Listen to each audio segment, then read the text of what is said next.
बताई बताई ये देवर बबुआ। बहुत करवा चौथ में भरोसा रखेलू।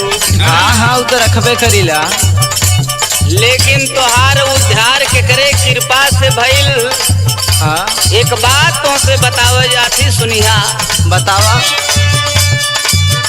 सोवल की समतिया जागल, सकरी विपतिया भागल। सोवल की समतिया जागल, सकरी विपतिया भागल। सोवल की समतिया जागल, सकरी विपतिया भागल।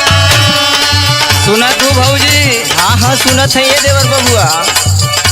सोवल की समतिया जागल, सकरी विपतिया भागल। सुनाए भौजी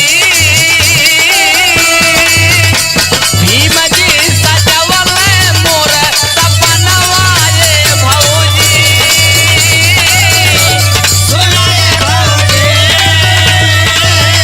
भीम जी सजवल मोर सपनवा ये भौजी।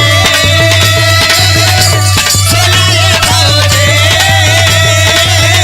भीम जी सजवल मोर सपनवा ये भौजी।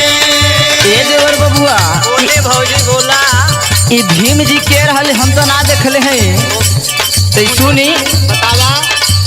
भीम जी के नाही जननी, नाही हम कबहू देखनी। भीम जी के नाई जननी, नाई हम कबहू देखनी। भीम जी के नाई जननी, नाई हम कबहू देखनी। भीम जी के नाही जननी, नाही हम कबहू देखनी। सुनाए देवरू, सुनाए देवरू, हमके बहकवले कहके बहनवाए देवरू। सुनाए देवरू, हमके बहकवले तब बहनवाए देवरू।